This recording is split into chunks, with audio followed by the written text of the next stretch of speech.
You will not believe what happened when my son tried to sue me for my house. It turned out he had a split personality, and one of them was out for revenge. This is the story of how I, a 68-year-old grandmother, uncovered a dark secret that shattered my family and left me questioning everything I thought I knew about my own son. The house, a charming two-story Victorian with a sprawling garden, had been in our family for generations. It was a place of comfort, filled with memories of laughter, holidays, and the gentle rhythm of everyday life. My son, Mark, had always loved the house.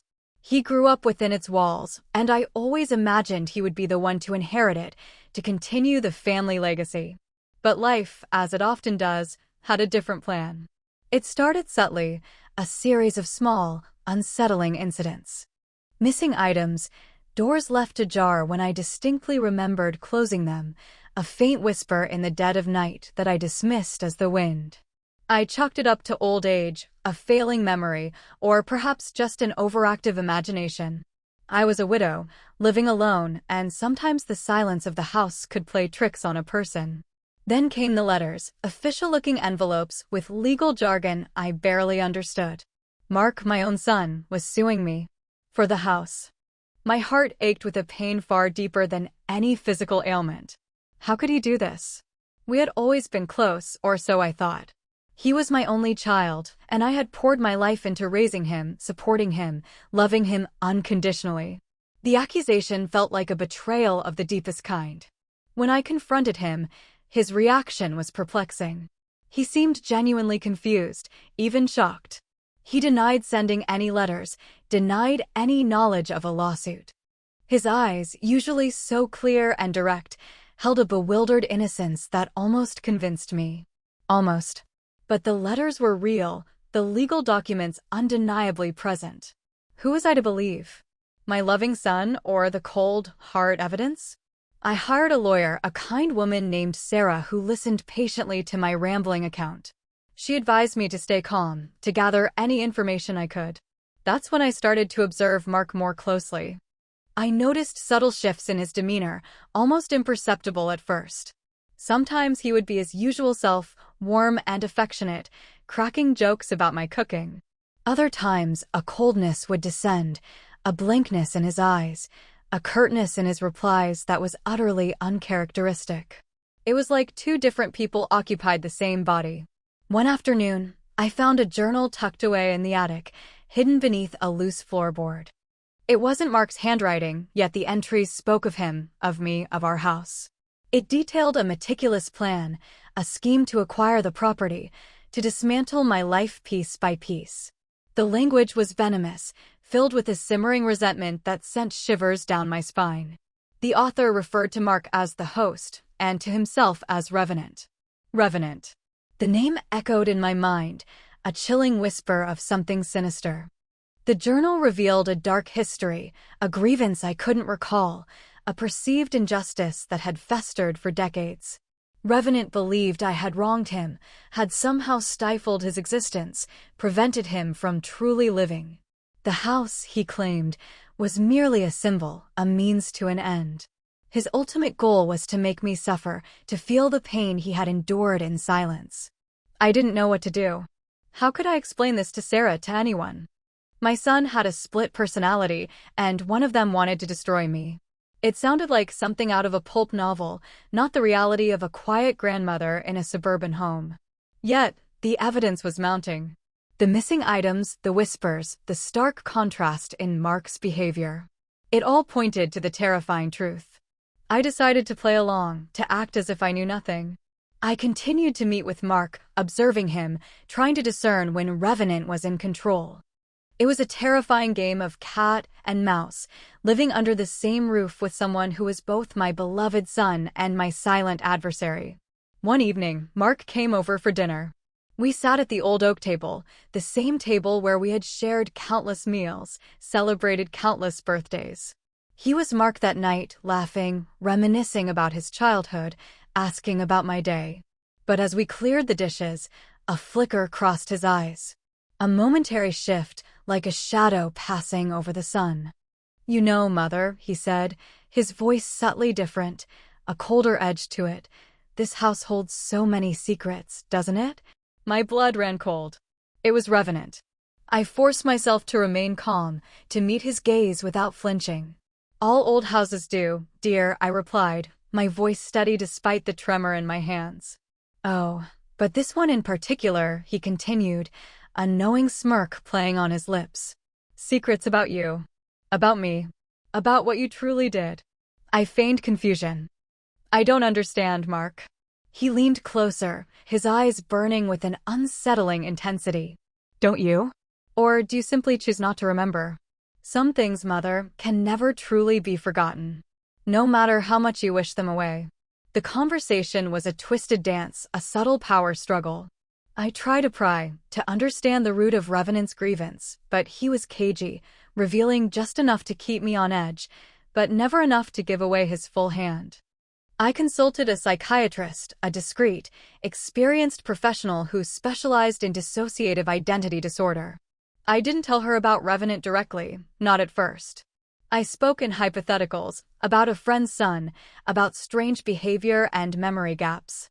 She listened carefully, her expression neutral. It's a complex condition, she explained, often stemming from severe childhood trauma. The mind creates alternate personalities to cope with unbearable pain or experiences. Trauma. Childhood. My mind raced, trying to recall any incident that could have caused such a profound rift in Mark's psyche. I had always strived to be a good mother, to protect him, to provide him with a loving and stable home. What had I missed? What had I done? The lawsuit continued to loom, a constant threat. Revenant, through Mark's body, was relentless. He had forged documents, manipulated evidence, all to gain control of the house. I knew I couldn't fight him in court without exposing the truth, a truth so bizarre it would surely be dismissed as the ramblings of an old woman. I realized then that the only way to save my home, and perhaps even my son, was to understand Revenant. To delve into the past, to unearth the secret that had fractured Mark's mind. I started sifting through old photographs, letters, diaries from my own youth. I revisited dusty boxes in the attic, searching for a clue, a forgotten memory. And then I found it. A small, faded newspaper clipping, tucked away in an old photo album. It was about an accident, a tragic incident involving a young boy, a neighbor's child, who had been hit by a car. The date on the clipping was just a few months before Mark's 5th birthday. The details came rushing back, a wave of forgotten grief and guilt. Mark had been playing outside, and I had momentarily turned my back. The neighbor's son, a boisterous, adventurous boy named David, had chased a ball into the street. I had screamed, but it was too late. The driver was acquitted. It was ruled an unavoidable accident. But the image of David's lifeless body, the sound of his mother's wails, had haunted me for years. I remembered Mark's reaction. He had been unusually quiet afterward, withdrawn. I attributed it to the shock of witnessing such a terrible event. I tried to shield him from the grief, to protect his young mind. I rarely spoke of David or the accident, hoping to spare him the pain. I had buried the memory, not just for myself, but for him. Could that be it? Could Mark have somehow blamed me? Had the guilt, the unspoken trauma, festered within him, creating Revenant? But why? I was the victim too, in a way. I had lost a friend, and my son had witnessed a horror no child should ever see. I brought the newspaper clipping to Mark, waiting for a moment when I sensed he was truly himself. I laid it on the table between us. His eyes widened as he read the faded print, a flicker of recognition, then a deep sadness. "David," he whispered, his voice thick with emotion. I remember him. Do you remember what happened?" I asked gently, holding my breath. He nodded slowly. He was gone. And I thought it was my fault. I was supposed to be watching him. You told me to stay close. My heart broke. He had carried this burden, this immense guilt, all these years. And I, in my misguided attempt to protect him, had only made it worse by silencing the memory. "It wasn't your fault, Mark," I said, tears streaming down my face. "It was an accident. No one was to blame." Then his expression changed. The subtle shift, the coldness in his eyes. Revenant was back. Liar, he hissed, his voice devoid of Mark's usual warmth. You buried it. You made him forget. You let him believe it was his fault. You took away his memories, his grief, his truth. You took away me. The pieces clicked into place. Revenant wasn't born of Mark's guilt, but of his repressed memories, of the trauma I had tried to erase. By denying him the right to grieve, to process what he had witnessed, I had inadvertently created a separate entity, a protector of those lost feelings, a manifestation of his suppressed rage and sorrow. Revenant's revenge wasn't about the house.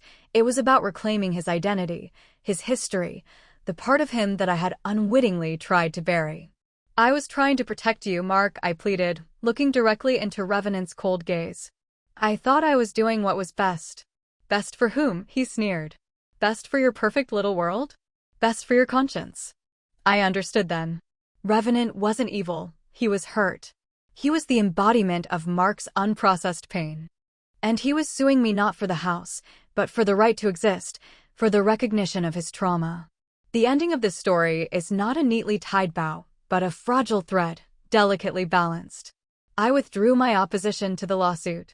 I told Sarah a convoluted version of the truth, omitting the split personality aspect, focusing on Mark's emotional distress and a newfound understanding of his motivations. She, bless her heart, understood enough to know that a different kind of justice was needed. The house remains mine for now, but the future is uncertain. Mark is undergoing intensive therapy, slowly, painfully, confronting the repressed memories of David's accident, acknowledging Revenant's existence, and beginning the long journey of integration. It's a delicate process, with no guarantee of success. Sometimes, when I look at Mark, I still see a flicker of Revenant in his eyes, reminder of the darkness that once consumed him, a ghost of the past that still lingers. I wonder what will become of us, of the house, of the fragile peace we are trying to build. Will Mark truly heal? Will Revenant ever fully integrate, or will he forever remain a separate entity, a silent sentinel of a childhood trauma? The lawsuit is still technically active, a pending legal battle that I have chosen not to fight. Because I know now that the house is not just a building, it is a symbol. A symbol of what was lost, what was hidden, and what is now, finally, being unearthed. And the most shocking revelation of all? The question that still haunts me echoes in the silent corners of the Victorian house. Did I create Revenant, or was he always there, a dormant seed of pain waiting for the right moment to bloom? And if so, what other parts of my son, of my family, do I truly not know? This realization didn't come easily.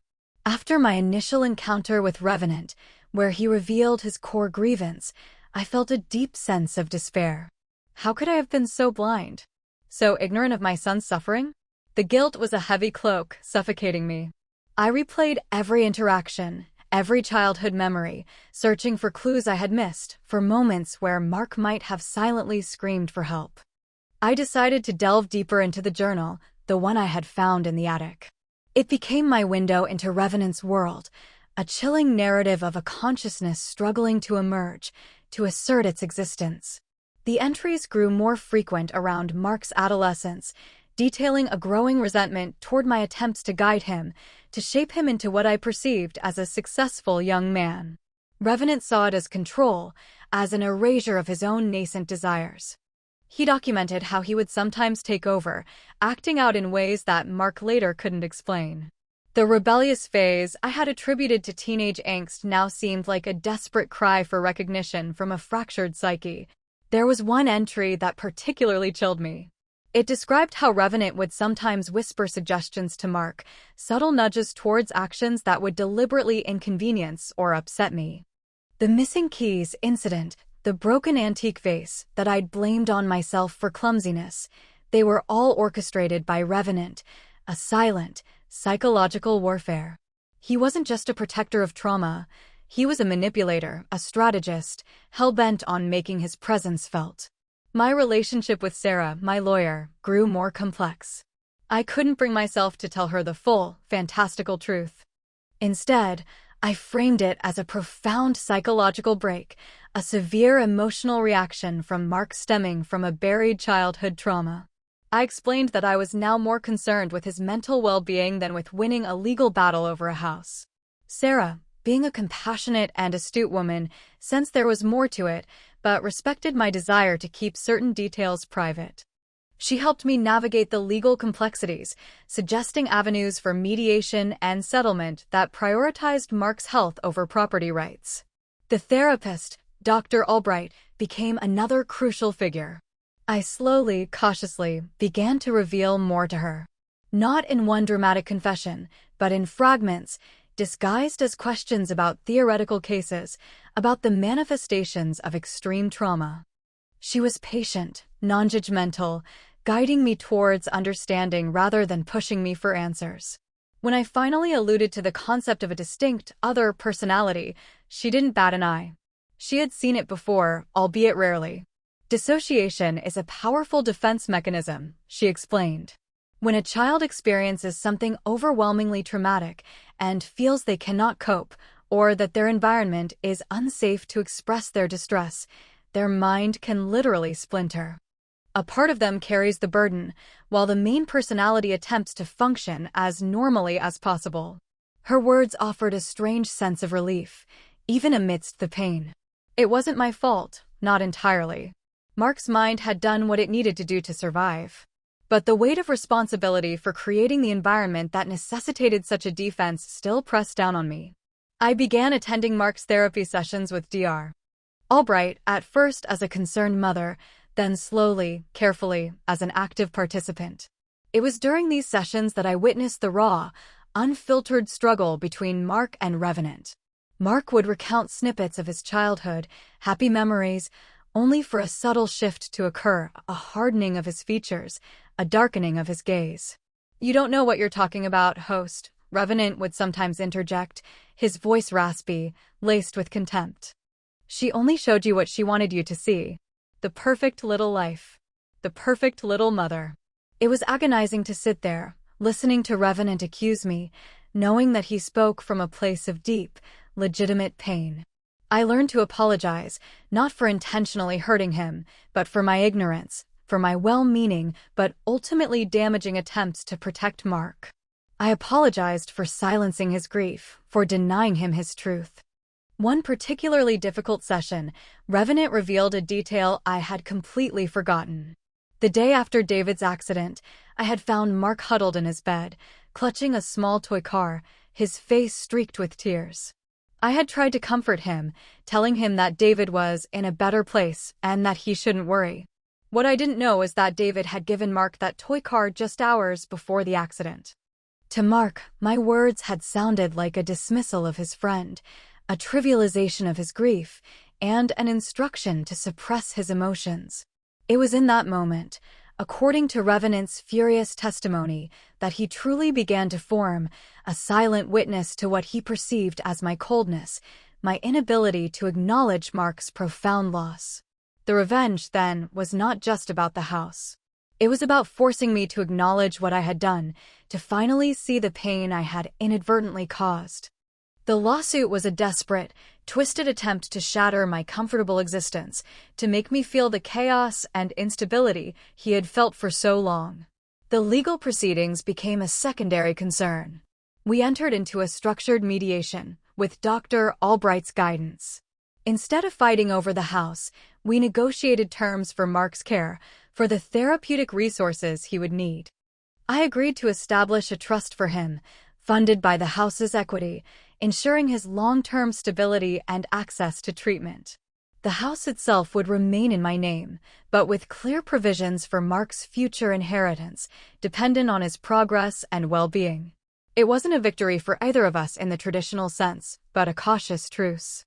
The healing process is ongoing, a slow, arduous climb. There are days when Mark is lucid, engaged, and genuinely optimistic. He's starting to reclaim fragments of his past, to understand the motivations behind Revenant's actions. He's learning to acknowledge the pain, rather than repress it. But there are also days when Revenant's voice is stronger, his anger more potent. He sees my efforts as a new form of manipulation, another attempt to control Mark, to integrate him into my narrative. He still views himself as a separate entity, a guardian of truth, unwilling to fade into the background. The open ending of this story is not just about the house or the lawsuit, it's about the uncertain future of a fragmented mind. Will Mark ever truly become whole? Will Revenant find peace, or will he forever remain a distinct, defiant presence? Sometimes, late at night, I walk through the quiet halls of the Victorian house, the floorboards creaking beneath my feet, each sound amplified in the stillness. I look at Mark's old room, now a guest room, and I feel a profound sense of loss, not just for the son I thought I knew, but for the childhood he was robbed of, for the grief he was forced to carry alone. The greatest mystery, the one that still keeps me awake, is this: could I have prevented it? If I had simply acknowledged Mark's pain, if I had let him grieve for David, would Revenant have ever existed? Or was this an inevitable path, etched into the fabric of his psyche from the moment of that childhood trauma? I don't have the answers. Only the lingering questions, the quiet hum of a house that holds more secrets than its aged walls can tell. And the hope, a fragile, persistent flicker, that one day my son, in all his complexities, will find his way back to himself or forge a new path where Mark and Revenant can coexist, not as adversaries, but as parts of a truly integrated, healed soul. The old house stands, a silent witness to a family's shattered past and an uncertain future, its stories whispered only to the wind. Your watch to the end. Click here. You will hear another story from my grandma.